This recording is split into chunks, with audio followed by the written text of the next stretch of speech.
I Khairul মুসলিমিন, কোন দিয়ে আল্লাহর রাসূল মুসলিমিন বুঝাতে চেয়েছেন?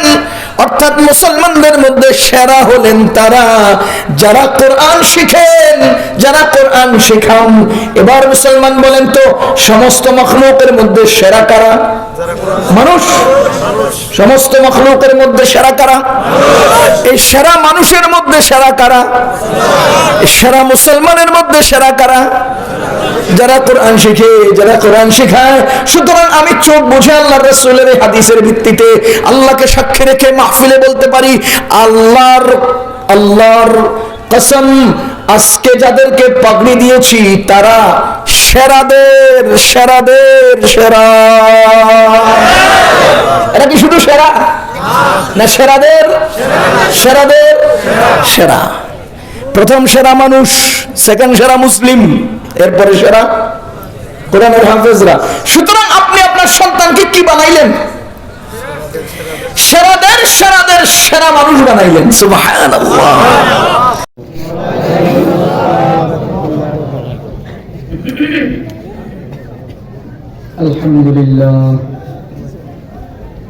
আলহামদুলিল্লাহ নাহমাদুহু ওয়া নাস্তাঈনুহু ওয়া নাস্তাগফিরুহ ওয়া নু'মিনু বিহি ওয়া নাতাওয়াক্কালু আলাইহি ওয়া নাউযু বিল্লাহি মিন শুরুরি আনফুসিনা ওয়া মিন সাইয়্যাতি আ'মালিনা। ইয়াহদিহিল্লাহু ফালা মুদিল্লা লাহু ওয়া মান ইউদ্লিলহু ফালা হাদিয়া লাহু। ونشهد أن لا إله إلا الله وحده لا شريك له، ونشهد أن سيدنا ونبينا وحبيبنا وحبيب ربنا ومولانا محمدا عبده ورسوله صلى الله تعالى عليه وعلى آله وأصحابه وبارك وسلم تسليما كثيرا كثيرا. أما بعد، فقد قال الله تبارك وتعالى في كلامه المجيد والفرقان الحميد: إنا نحن نزلنا الذكر وإنا له لحافظون. وقال رسول الله صلى الله عليه وسلم: خيركم من تعلم القرآن وعلمه. صدق الله العلي العظيم وصدق رسوله النبي الكريم، ونحن على ذلك من الشاهدين والشاكرين، والحمد لله رب العالمين. বাইতুল কোরআন হাফিজিয়া ক্যাডেট মাদ্রাসার হাফেজ ছাত্রদের পাগড়ি প্রদান উপলক্ষে প্রথম বার্ষিক ওয়াজ ও দোয়ার মাহফিল 2023 এর আখেরি অধিবেশনের সম্মানিত সভাপতি সাহেব, মুআজ্জাজ উলামায়ে কেরাম, মুরব্বিয়ানে আযম, যুবক ভাইরা ও বন্ধুরা, বিভিন্ন এলাকা থেকে আগত সম্মানিত মুসলমান ভাইরা, আল্লাহ তাআলার বড় মেহেরবানি, যিনি আমাদেরকে দ্বীনের মহব্বত অন্তরে নিয়ে দ্বীনি মাহফিলে বসে কিছু দ্বীনি কথা শোনার জন্য কবুল করেছেন, তৌফিক দিয়েছেন। শুকরিয়া আদায় করে জোরে সোরে বলবো আলহামদুলিল্লাহ। রাত কয়টা বাজে এখন? 11:38। এখন আমি আলোচনা শুরু করছি, শেষ হবে কখন?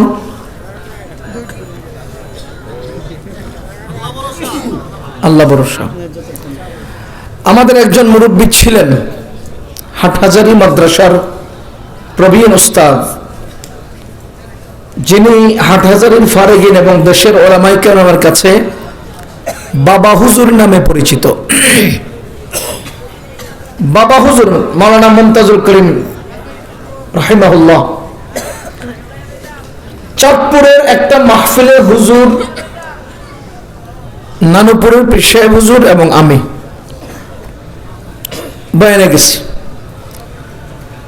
তো হুজুরের হাতে লাঠি ছিল, আমার লাঠি দিয়া প্রথমে হাত দিয়া গালের মধ্যে একটা থাপ্পড় দিয়ে কয়, তুই তো সুন্দর সুন্দর ওয়াজ করস। এরপরে লাঠি উঠে গিয়ে বলতেছে, 11টার পরে ওয়াজ করবি না। আমি হুজুরের দিকে বসে আছি, ওটা লাঠি উঠে কি বলতেছে 11টার পরে ওয়াজ করবি না। কেন করবি না সেটাও উনি বলে দিয়েছেন। মানুষ যে ফজরের নামাজ পড়ে না, তুই দায় নিবি? আমার জিজ্ঞেস করতেছে লাঠি দিয়া, তুই 11টার পরে ওয়াজ করবি না, মানুষ যে ফজরের নামাজ পড়ে না এটার দায় তুই নিবি? এটা ঐতিহাসিক কথা, হুজুর চলে গেছেন, আজকে এটা আমাদের প্রকাশ করার সময়। মুরব্বীদের এই সমস্ত নির্দেশগুলো আমাদের এই মাহফিলে বাস্তবায়িত হওয়া লাজেম, বাধ্যতামূলক। আসরের পর মানুষ জেগে থাকে তখন বয়ান হয় না, মাগরিবের পর মানুষ জেগে থাকে তখন বয়ান হয় না, 11টার পর 12টার পর মানুষ ঘুমানো প্রয়োজন তখন বয়ান। ফজরের নামাজ পড়বে না যে বাইতুল কোরআন হিফজ মাদ্রাসা, আপনি দায় নিবেন? আমি জিজ্ঞেস করতে চাই মাদ্রাসাকে, মাদ্রাসার মুহতামিম সাহেবকে, মাদ্রাসার আয়োজক বৃন্দকে, মাহফিল যে 11:30টায় আমাকে দিলেন 12:30 1টা পর্যন্ত আমি করলাম, এই যে জনগণ ফজরের নামাজ পড়বে না এই মাহফিলকে কেন্দ্র করে সোয়াবের নিয়তে, দায় কি আপনি নেবেন? সমস্ত মাহফিলওয়ালাদের সাথে এই বিষয়টা বেশি পরিমাণে আলোচনায় আসা দরকার। এবং আমি মনে করি বাংলাদেশের সব ওয়াজ মাহফিলগুলো 10টা থেকে 11টার মধ্যে একেবারে শেষ হওয়া দরকার। কত অসুবিধা, কত সমস্যা। এই প্রোগ্রামগুলো শেষ করে মানুষ বাড়িতে যাবেন, গাড়ি ঠিক মতো পাবে না। প্রোগ্রাম শেষ করে মানুষ বাড়িতে গিয়ে সবাই ঘুমে পাবে, ঘুম থেকে জাগাবে, ঘুমন্ত মানুষগুলোর কষ্ট হবে। এখান থেকে গিয়ে বাড়িতে গেলে খাওয়া দাওয়া করতে বসলে সব ঠান্ডা, খাওয়ানো কষ্ট হবে। এখান থেকে গিয়ে কোন রকম ঘুমিয়ে ফজরে উঠতে পারবে না, নামাজ নষ্ট হবে। কি করলাম কি হারালাম, কি করলাম কি হারালাম। এজন্য আমরা চাই মাহফিলের এই আয়োজনটা সংস্কার হোক। আমি আজকে প্রোগ্রাম একটাতে আসছি, আজকে আমার প্রোগ্রাম ছিল একটাই। আপনাদের বয়ান বিলম্বের কারণে আমাদের বক্তাদের কিছুটা ফায়দা হয়, আপনাদের কি হয় জানি না, আমাদের ফায়দা হয়। মাগরিবের পরে একটা, এশার পরে একটা, 9টায় একটা, 11:30টায় একটা, মোটামুটি 4-5টা কইরা ভালো কিছু পাই। এগুলো ফায়দা আমাদের হয়। আপনারা যত রাত বেশি করবেন আমগো তত ওয়াজের প্রোগ্রাম বেশি নিতে পারবো, এটা আমাদের ফায়দা। কিন্তু লাস্ট পর্যায়ে ফজরের নামাজ যারা পড়ে না তাদের কি হবে? এজন্য ভাইও অনুরোধ করছি আল্লাহর ওয়াস্তে, যতক্ষণ মানুষ জেগে থাকার সাধারণ টাইম, ততক্ষণের মধ্যে মাহফিলের সমাপ্তি ঘোষণা করুন। আল্লাহ আমাদেরকে সহি বুঝ দান করুন। বেশ কয়েক বছর আগে আমি ময়মনসিংহে গেছিলাম, এশার নামাজের পর গিয়ে পৌঁছালাম। আমাকে বলতেছে হুজুর আপনি ঘুমান কেন, আপনার টাইম রাত 2টায়। আসছি কয়টায়? ফজরের পর, এশার পর। টাইম দিবে কয়টায়? 2টায়। কষ্ট করে গেছি, এখন তো চলে আসলে হয় না, 2টা হলে 2টা। আপনারা বলেন তো, দায়িত্ব মাথায় থাকলে শুইলে ঘুম আসে? তো ঘুমাইতেও পারি নাই। রাত 2টায় আমাকে মাইক দিছে, আমি মাইকে উঠে দেখি এখানে কেউ ঘুমায়, ওই পাশে 2-4 জন ঘুমে, 2-4টা লোক। বুঝুন নাই? হ্যাঁ ওয়াজ শুনে কতক্ষণ পরে লাভ দিয়ে উঠে ওয়াজ শুনে, আবার কতক্ষণ পরে জোরে, আবার কতক্ষণ। এই ঠিকাদারি কি আমি নিছি যে ভাই 2টা বাজে ঘুমন্ত মানুষগুলোকে উঠাইয়া ওয়াজ করার ঠিকাদারি আমি নিছি? না, এটা শরীয়ত বলে না, ইসলাম বলে যে মানুষগুলোকে তুমি ঘুমের সুযোগ না দিয়া ওয়াজ করো। এটা কি ইসলাম দেয়? তো কি কাজ? ওয়াজআলনা লাইলা লিবাসান, রাত্রকে আল্লাহ বানাইছে ঘুমানোর জন্য। ওয়াজআলনা নাহারা মাআশান, দিনকে বানাইছে কাজের জন্য। আপনি ঘুম ফাঁকি দিয়ে ওয়াজ শুনতেন কেন? কাজ ফাঁকি দিয়ে ওয়াজ শুনতে পারেন না? কি রে ভাই, ঘুম বাদ দিয়ে বয়ান শুনতেন কেন? কাজ বাদ দিয়ে ওয়াজ শুনেন, একদিন কাজ কম করেন না। না, ঘুমাম বাদ দিয়ে ওয়াজ করতে হবে। একদিনের ঘুম বাদ দিয়া 1 সপ্তাহে যে ঘুম কভার হয় না, কাজও ঠিক মতো হয় না, ঘুমও ঠিক মতো হয় না, কি হয়? ওয়াজও হয় না, ঘুমও হয় না, কামও হয় না, সব হারায়। এই জন্য আমার পরামর্শ, আজ থেকে আমরা 10:30 থেকে 11টার মধ্যে বয়ান ক্লোজ করে দেব ইনশাআল্লাহ। যারা এখানে আজকে বয়ান শুনতেছেন, এখানে বিভিন্ন মসজিদের ইমাম সাহেবগণ আছেন, বিভিন্ন প্রতিষ্ঠানের সামাজিক কার্যক্রমের দায়িত্বশীলরা আছেন, বিভিন্ন যুব সমাজের সংগঠনের দায়িত্বশীলরা আছেন। আপনাদের কাছে আমার বিশেষ অনুরোধ, আজ থেকে মাহফিলের শেষ ঘোষণা করবেন 10:30 থেকে 11টায়। একজন ইনশাআল্লাহ কয় না? আল্লাহ আমাকে আমাদেরকে তৌফিক দিন, আমিন। যাহা হোক, রাত যতই হোক, আজকে যা হয়েছে অন্তত কিছু ওয়াজ না করলে এই মানুষরা কবে যে হুজুরে কি করলো বুঝলাম না। এজন্য কিছুক্ষণ বলি। আমরা যে 3জন ছেলের মাথায় পাগড়ি দিলাম, কয়জন ছেলের মাথায় পাগড়ি দিলাম?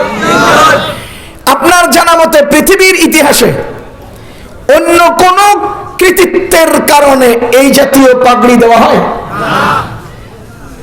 এই পাগড়ি দেওয়া হয় শুধু কোরআন হিফজ করার সুবাদে। এই পাগড়ি দেওয়া হয় কি কারণে? এখানে প্রথম কথা হলো, এইভাবে পাগড়ি দেওয়া পাইলাম কোথায়?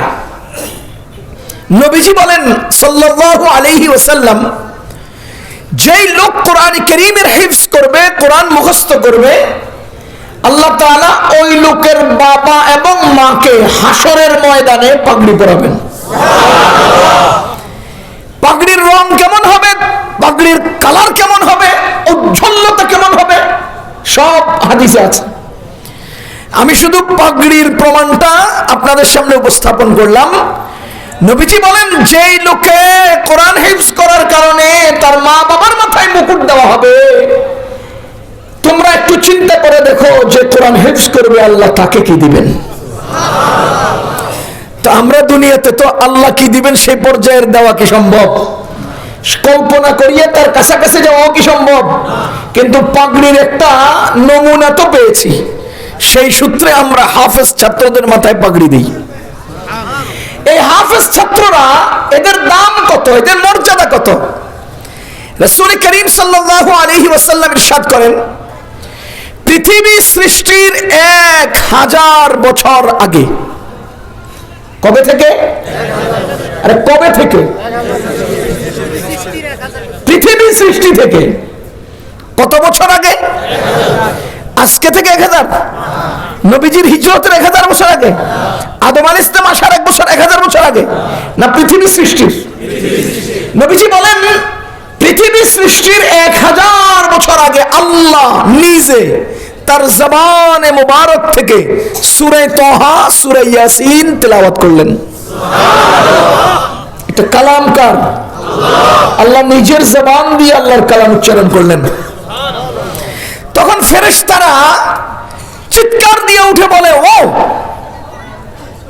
কতই না ভাগ্যবান ওই উম্মত যাদের উপরে আল্লাহর এই কালাম নাজিল হবে। কত জোরে চিৎকার দিয়ে সুবহানাল্লাহ বললে হক আদায় হবে? বুঝেন নাই? কত জোরে চিৎকার দিয়ে সুবহানাল্লাহ বললে হক আদায় হবে, বুঝতেছেন না? পৃথিবী সৃষ্টির 1000 বছর আগে যাদের উপরে সূরা তাহা, সূরা ইয়াসিন নাজিল হবে, তাদের ভাগ্যের ঘোষণা ফেরেশতার মুখ দিয়ে আল্লাহ শুনাইছেন। তার মানে আমরা সেই উম্মত, আমরা সেই ভাগ্যবান উম্মত যাদেরকে আল্লাহ কোরআন দিয়েছেন। সুবহানাল্লাহ। কিয়ামত পর্যন্ত চিৎকার দিয়ে সুবহানাল্লাহ কইয়া হা করে থাকলেও তো হক আদায় হবে না। ঠিক ঠিক? এত বড় ভাগ্যবান আমরা। দ্বিতীয় নম্বর ফেরেশতারা বললেন, কতই না ভাগ্যবান সেই সকল লোক, কতই না ভাগ্যবান সেই সকল লোক যারা আল্লাহর জবান থেকে উচ্চারিত এই কালাম নিজেরা তেলাওয়াত করবে। মনের গানের গান পারে আমার পোলায়, কি খুশি রে বাপ। মমতাজের ফেটতে যায় পারে আমার পোলায়, কি খুশি রে বাপ। আল্লাহর জবানে উচ্চারিত কালাম পারে আমার ছেলে, এর চেয়ে খুশির বিষয় আর কি হতে পারে? যদি খুশির কিছু হয় যা জবানে আল্লাহ, আল্লাহর জবান থেকে বের হয়, তা তোমার এই মাটির বানানো মুখ দিয়ে তেলাওয়াত হয়, এর চেয়ে খুশির আর যোগ্যতার কি হতে পারে? তুমি ইংলিশ পারো আর আমার ছেলেটা কোরআন পারে, তোমার মতো হাজার কোটি ইংলিশওয়ালার চেয়ে এই কোরআনের তেলাওয়াতকারীর দাম বেশি। কথা বুঝতেছেন? তিন নম্বরে আল্লাহর ফেরেশতারা 3 নম্বরে যে কথাটা বললেন, কতই না ভাগ্যবান সেই সকল বিশেষেরও বিশেষ মানুষ যারা আল্লাহর এই কালামকে মুখস্থ করে বুকে ধারণ করবে। কথা বুঝতেছেন আপনারা? এবার বলেন, কোন বাবার সন্তানরা আজকে ভাগ্যবানের সেই ব্যক্তি যাদের ভাগ্যের ঘোষণা পৃথিবী সৃষ্টির 1000 বছর আগে হয়েছে? ওয়াও! কল্পনা করা যায়? কল্পনা করা যায়? কোন মা বাবার সন্তান যে আজকে পাগড়ি গ্রহণ করলো কোরআনের হাফেজ হয়ে, যাদের ভাগ্যবান হওয়ার ঘোষণা আজ নয়, পৃথিবী সৃষ্টির 1000 বছর আগে, দুনিয়ার কেউ নয়, সরাসরি ফেরেশতারা ঘোষণা করেছে। বলেন, আমি তো বলি 3 গ্রুপ তারা। কয় গ্রুপের নাম নেব? যাদের উপর কোরআন নাযিল হয়, যারা কোরআন তেলাওয়াত করে, যারা কোরআন মুখস্থ করে। তো এদের উপর কোরআন নাযিল হয়েছে কিনা বলেন? বাংলাদেশ নয়, সারা পৃথিবীতে বেশি পরিমাণে তেলাওয়াত কারা করে? হেফজখানার ছাত্ররা। সারা পৃথিবীতে কোরআনের তেলাওয়াত বেশি কারা করে? হেফজখানার ছাত্ররা। একটা মাদ্রাসার হেফজখানার ছাত্রদের তেলাওয়াত হেফজখানার ছাত্র ছাড়া সারা গাজীপুর জেলারে ভাগ করে দিলে তুমি আপনারা পরিমাণ করেন না। সারা গাজীপুর জেলার সমস্ত মানুষের একাত্রে মিলাইয়ে সারা মাসে যা তেলাওয়াত করে, হেফজখানার একজন ছাত্র একদিনে তার চেয়ে বেশি তেলাওয়াত করে। এবার বলেন, তেলাওয়াত বেশি করে হে ভাগ্যবান কিনা এই ছেলেটা? 3 নম্বর, মুখস্থ করে যে সে হলো ভাগ্যবান। এবার বলেন, সে মুখস্থ করে কিনা? তাহলে যে মুখস্থ করলো সে 3য় নম্বর ঘোষণা, যে তেলাওয়াত করলো সে 2য় নম্বর ঘোষণা, যার উপর নাযিল হলো সে প্রথম ঘোষণা। আর তিনটাই হ্যাঁ, তার মানে পৃথিবী সৃষ্টির 1000 বছর আগে ফেরেশতার জবান থেকে এই হাফেজ ছাত্রদের 3 বার ভাগ্যবান হওয়ার ঘোষণা আল্লাহ দিয়েছে। এবার বলেন, মা বাপ যারা যাদের সন্তান আজকে হাফেজ হয়ে পাগড়ি নিলেন, আপনার সন্তানরে আপনি কোন পর্যায়ের ভাগ্যবান বানিয়েছেন? আপনার সন্তানকে আপনি কোন পর্যায়ের ভাগ্যবান বানিয়েছেন? আর আপনি জানেন, আপনি খুশি হন আর না হন, যে হাফেজ সাহেবরা, সুবহানাল্লাহ ওয়া বিহামদি, যে হাফেজ সাহেবরা তাদেরকে পড়ায়, যে হাফেজ সাহেবরা তাদেরকে পড়ায়, যে হাফেজ সাহেবগণ তাদের পেছনে মেহনত করেন, আল্লাহ দুনিয়ার বুকে আর কেউ নেই যে তার সন্তানের সফলতার জন্য এত আনন্দিত হয়। একজন হাফেজে কোরআন, একজন হেফজখানার শিক্ষক, তার ছাত্ররা হেফজ শেষ করলে বা ভালো ফলাফল আনলে তারা যে পরিমাণ খুশি হয়। সন্তান আপনার হাফেজ হয়েছে, খুশি হই আমি। আছে কেউ দুনিয়াতে? আরেকজনের পোলা সফল হইলে আমি খুশি হই? আছেন দুনিয়াতে কেউ? হেফজখানার ছাত্ররা করে কাম, হেফজখানার ওস্তাদরা করে কাম। সুতরাং ফাঁকে দিয়ে একটা কথা কই, বাইতুল কোরআন হাফিজিয়া মাদ্রাসার হেফজখানার শিক্ষক কয়জন? কয় না? কয়জন? মোটামুটি সহজে কই।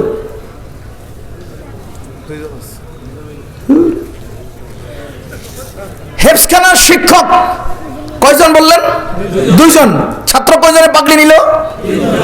আচ্ছা, ওই হেফজখানার শিক্ষক তিনি যেদিন হাফেজ হয়েছেন সেদিন ওনাকে পাগড়ি দিছে না? আর আজকে আপনাদের সন্তান 3 জনকে হাফেজ বানাইয়া পাগড়ি মাথায় দিলেন। এখন আমার তো দিলের কথা, দিলের একটা দাবি, যারা আরেকজনের সন্তানকে মেহনত করে হাফেজ বানাইয়া মাথায় পাগড়ি পরায়, তাদেরকেও তো আমাদের কিছু করা উচিত। সুতরাং এই 2 জন হুজুরকে পায়ের থেকে মাথা পর্যন্ত পুরা এক সেট জামা, পায়জামা, রুমাল, লুঙ্গি, গেঞ্জি, টুপি, পাগড়ি মিলাইয়া 2 জনকে অন্তত 2 সেট হাদিয়া দেওয়া উচিত। 2 জন লোক বলেন যে আমি এই 2 জন উস্তাদকে 2 সেট হাদিয়া দেবো। 2 জন কোন? কয় না? আপনি একজনের দিবেন? আচ্ছা, মাশাআল্লাহ। এই 2 জনের 2 জন উস্তাদকে একদম আপনার ইচ্ছা অনুপাতে, হাত নামান না, আপনার ইচ্ছা অনুপাতে সম্মানিত করবেন। ইনশাআল্লাহ আপনাকে আল্লাহ আরেক সাইডে সম্মানিত করবে। এটা প্রসঙ্গত মনে আসলো বললাম। হাফেজরে পাগড়ি দিলাম, ওনারাও পাগড়ি দেয়, তো হয়তো হাফেজখানা শেষ করে হয়তো পাগড়ি নিচে। এখন যদি পাগড়ি দিয়ে কম হয়ে যায় না, এই জন্য পুরোটা দিবেন। কতই না ভাগ্যবান সেই উম্মত যাদের উপরে আল্লাহর এই কালাম নাযিল হবে। কতই না ভাগ্যবান সেই সকল মানুষ যারা আল্লাহর এই কালাম তেলাওয়াত করবে। কতই না ভাগ্যবান সেই সকল বিশেষ মানুষ যারা আল্লাহর এই কালামকে মুখস্থ করে বক্ষে ধারণ করবে। মুসলমান, আরেক হাদিসের মধ্যে আসছে রাসূল করিম সরকার দো জাহান মুহাম্মদুর রাসূলুল্লাহ সাল্লাল্লাহু আলাইহি ওয়াসাল্লাম ইরশাদ করেন, খায়রুকুম মান তাআল্লামাল কুরআনা ওয়া আল্লামাহু, সবচেয়ে উত্তম মানুষ ওই ব্যক্তি, তোমাদের মধ্যে সর্বশ্রেষ্ঠ উত্তম ওই ব্যক্তি যে ব্যক্তি কোরআন শিখে এবং কোরআন শিখায়। বলেন, যে ব্যক্তি কোরআন শিখে এবং মুসলমান, যে ব্যক্তি কোরআন শিখে এবং কোরআন শিখায় ওই ব্যক্তি হলো সবচেয়ে সেরা, সবচেয়ে দামি। সুবহানাল্লাহি ওয়া বিহামদিহি। যে ব্যক্তি কোরআন শিখে, যে ব্যক্তি কোরআন শিখায়, সে তোমাদের মধ্যে উত্তম। কথা কি আপনারা বুঝতেছেন? এই আপনাদের কষ্ট হয়? আমি কিন্তু বেশি লম্বা ওয়াজ করব না, উঠাউঠি করলে সাথে সাথে ছেড়ে দিন। আল্লাহ যে শিখে, যে শিখায়, সে হলো সবচেয়ে সেরা। আপনি আপনার সন্তানকে কি বানাচ্ছেন জানেন? একটা অঙ্ক করলে বুঝবেন, সমস্ত মাখলুকের মধ্যে সেরা মাখলুক হলো মানুষ। বলেন তো, সমস্ত মাখলুকের মধ্যে সেরা মাখলুক কারা? গরু না মানুষ? ছাগল না মানুষ? কথা বুঝতেছেন? কোরআনে কারীমে আল্লাহ বলেন, ওয়ালাকাদ কাররামনা বানি আদম, আমি বনি আদমকে সমস্ত মাখলুকের মধ্যে সর্বোচ্চ সম্মানিত করেছি। এরপর আরেক আয়াতে বলেন, লাকাদ খালাকনাল ইনসানা ফি আহসানি তাকওয়িম, আমি মানুষকে সমস্ত মাখলুকের মধ্যে সর্বোচ্চ সুন্দর করে বানিয়েছি। তাহলে আমরা সুন্দর ও সম্মানীয়। বলেন, আমরা সুন্দর ও সম্মানীয়। এবার বলেন, সমস্ত মাখলুকের মধ্যে সেরা কারা? মানুষ। বলেন, এখন আসেন, জামিয়ে মানুষের মধ্যে সেরা কারা? সমস্ত মানুষের মধ্যে সেরা মানুষ কারা? মুসলমান। মুসলমান। বলেন, কেন? কেন? কারণ আল্লাহর কাছে একমাত্র ইসলামই ধর্ম, ইসলাম ছাড়া আর কোনটা ধর্ম নয়। ইসলাম, আল্লাহর কাছে প্রিয় ধর্ম কোনটা? আর কোনটা? এখন আপনি মনে করেন কি আল্লাহর কাছে প্রিয় জাতি কারা? মুসলমান। কয় না, আল্লাহর কাছে প্রিয় জাতি কারা? ইহুদি না মুসলিম? খ্রিস্টান না মুসলিম? হিন্দু না মুসলিম? কেন আল্লাহর কাছে প্রিয় মুসলিম হবে? এজন্য যে ওয়ারাদিতু লাকুমুল ইসলাম দীনা, আমি ধর্ম হিসেবে তোমাদের জন্য ইসলামকেই নির্ধারণ করেছি। ওয়া মান ইয়াবতাগি গায়রাল ইসলামি দীনান ফালা ইউকবালা মিন, যারা ইসলাম ছাড়া অন্য কিছুকে ধর্ম হিসেবে গ্রহণ করবে কশ্চিন কালেও সেটা গ্রহণযোগ্য হবে না। সুতরাং ইসলাম যারা অবলম্বন করে তারাই আল্লাহর প্রিয়। কেমনে বুঝলাম? এটা বুঝার জন্য আপনাদেরকে একটা উদাহরণ দেই। বর্তমান বাংলাদেশে কোন দল সরকার? আওয়ামী লীগের প্রধানমন্ত্রীর নাম কি? হাসিনার কাছে সবচেয়ে প্রিয় কারা বাংলাদেশে? হাসিনার কাছে প্রিয় কারা? যারা আওয়ামী লীগ করে। যদি বর্তমান আওয়ামী লীগ দলের প্রধানের কাছে আওয়ামী লীগ দলের কর্মীরা প্রিয় হয়, তো আল্লাহর কাছে ইসলামওয়ালারা প্রিয় হবে। এটাই তো স্বাভাবিক। এটাই তো স্বাভাবিক। এটা বুঝলে এটা বুঝবেন না কেন? সুতরাং আল্লাহর কাছে প্রিয় কারা? সুতরাং সমস্ত মানুষের মধ্যে সেরা মানুষ মুসলমান। এবার বলেন তো, মানুষের মধ্যে সেরা কারা? মানুষের মধ্যে সেরা মুসলমান। মুসলমানের মধ্যে সেরা কারা?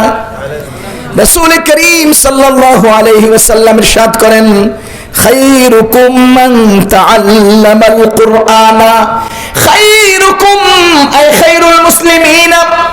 কুম দিয়ে আল্লাহ রাসূল মুসলিমিন বুঝাতে চেয়েছেন অর্থাৎ মুসলমানদের মধ্যে সেরা হলেন তারা যারা কোরআন শিখেন, যারা কোরআন শেখান।